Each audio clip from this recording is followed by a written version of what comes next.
Hello bachcho, good morning. Today we are going to start this lesson Glimpses of India. It has three parts.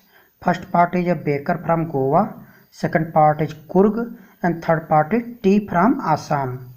A baker from Goa is written by Lucio Rodriguez. Kurg has been written by Lokesh Abrol, and tea from Assam written by Arup Kumar Datta. So first part we will read a baker from Goa.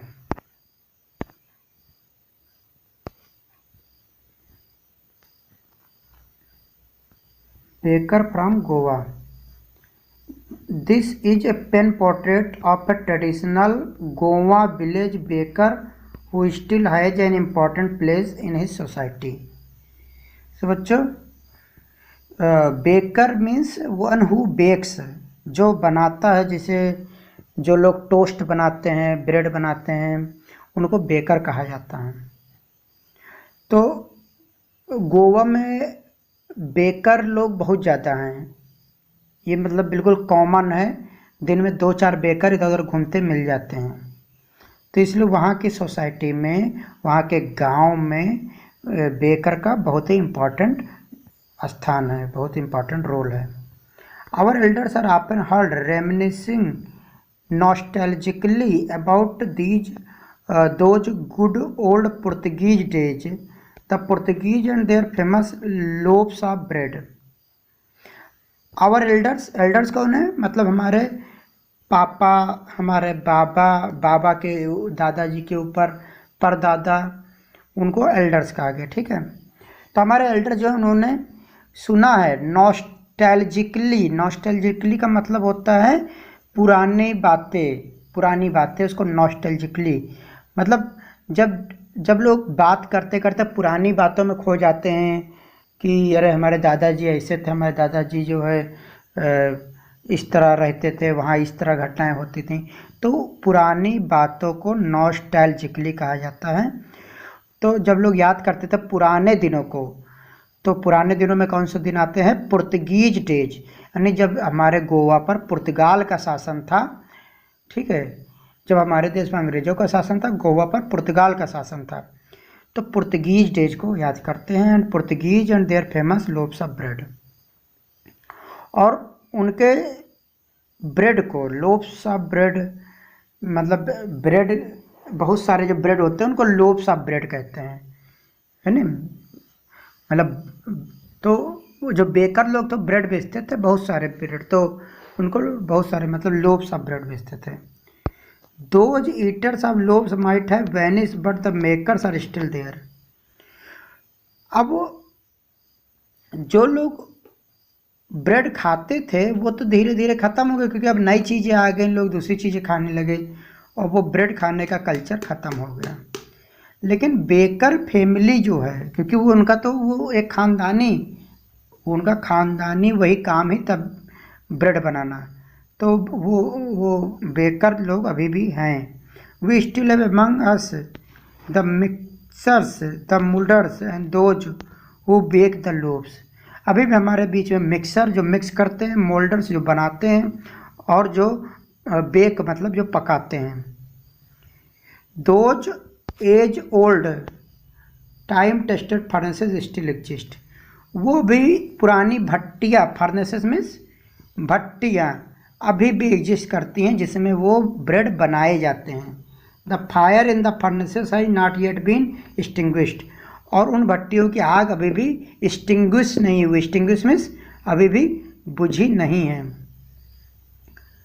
The third of the jingle of Remini Singh नॉस्टैल्जिकली thinking.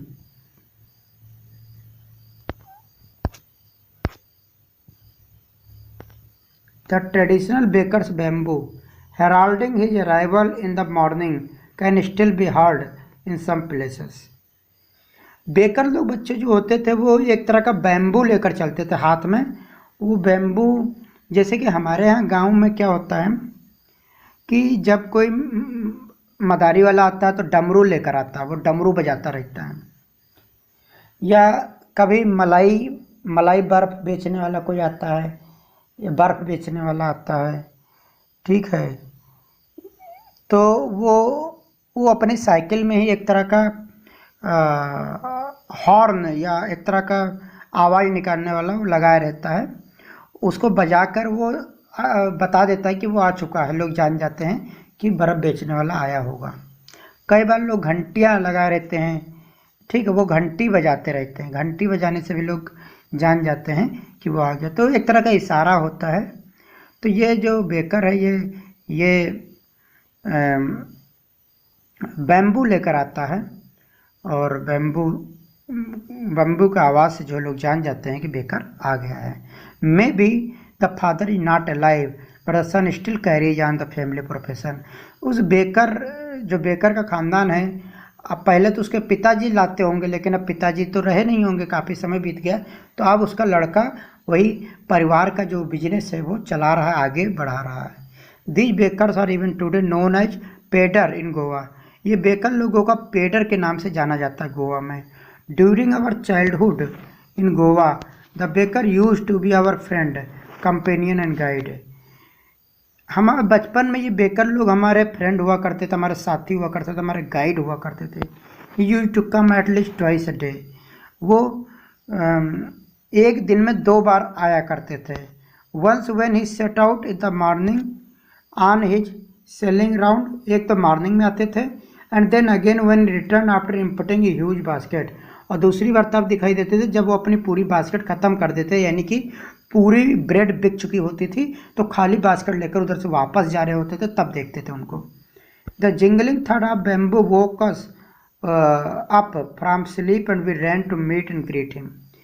जो bamboo की jingling sound होती थी, जो third की आवाज़ होती थी, third bamboo में बांस का एक लकड़ी होती, एक तरह का बड़ा सा डंडा होता है, लाठी जैसा, तो उस बैम्बू की आवाज़ सुनकर ये बच्चे जाग जाते हैं, और ये बताते राइटर कि हम लोग तुरंत बाहर निकलते थे अपनी नींद से जागकर, और उसको वेलकम करते थे, उसको ग्रीट करते थे।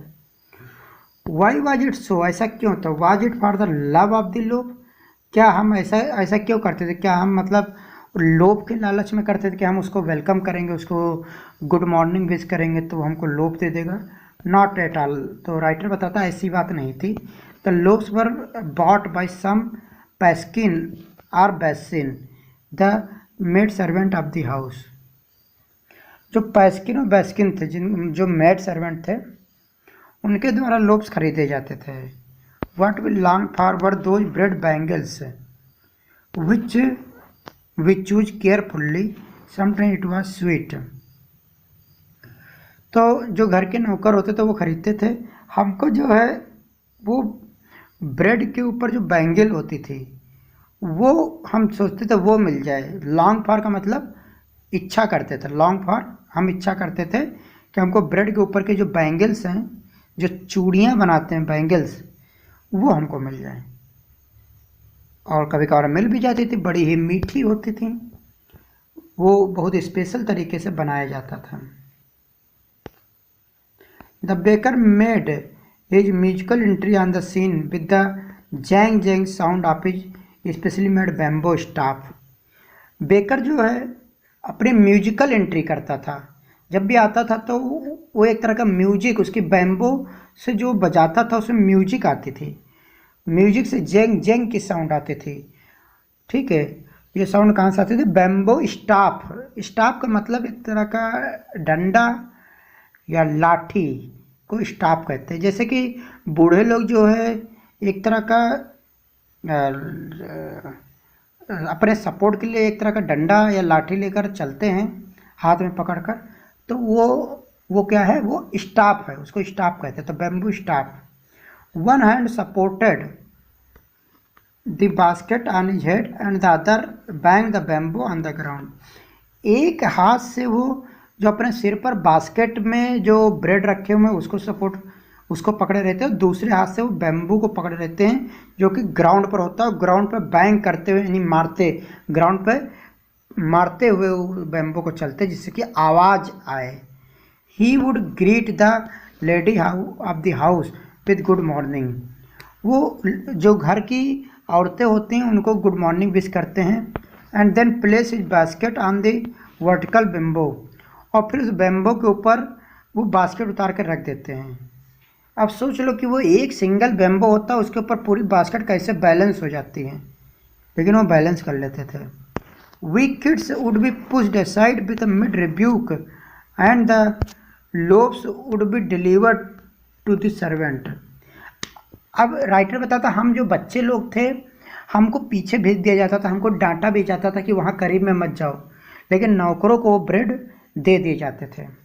But we would not give up, लेकिन हम लोग गिव अप नहीं करते थे। गिव अप का मतलब होता है सरेंडर कर देना, हार मान लेना। तो यहाँ ये बच्चे हार नहीं मानते थे। We would climb a bench or the parapet and peep into the basket.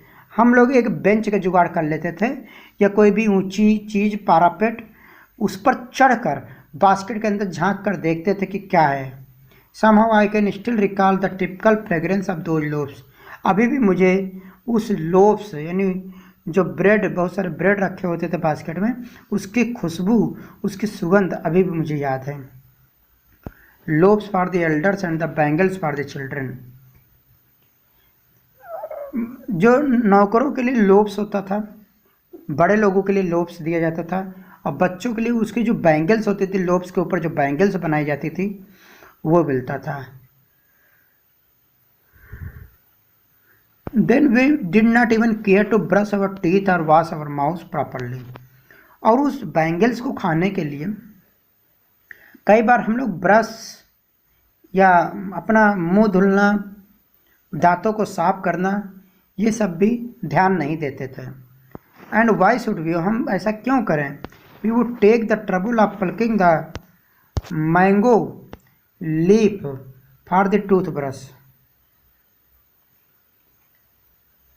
क्योंकि टूथ ब्रश के लिए हमको क्यों बिना मतलब मेहनत करना पड़े, मतलब क्यों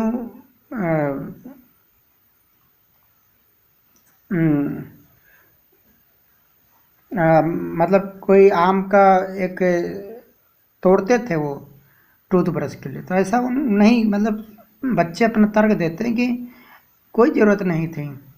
and why was it necessary at all, वो कहते हैं कि ऐसा कोई ज़रूरी नहीं था। क्यों ज़रूरी, मतलब किस लिए ज़रूरी था?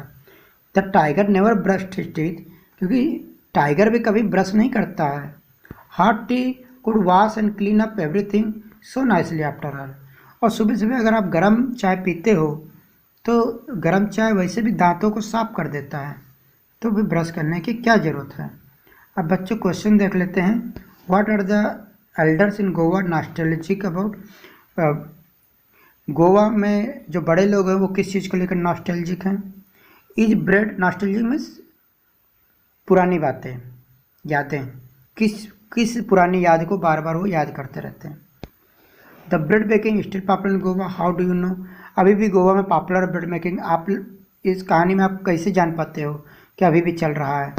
और बेकर को किस नाम से जाना जाता है? ठीक है, ये तीसरा क्वेश्चन है। चौथा क्वेश्चन है, when would the baker come every day? Baker daily कब आता है? Why did the children run to meet him? और डेली चिल्ड्रन उससे क्यों मिलना चाहते हैं, बेकर से? ओके बच्चों, इतना ही।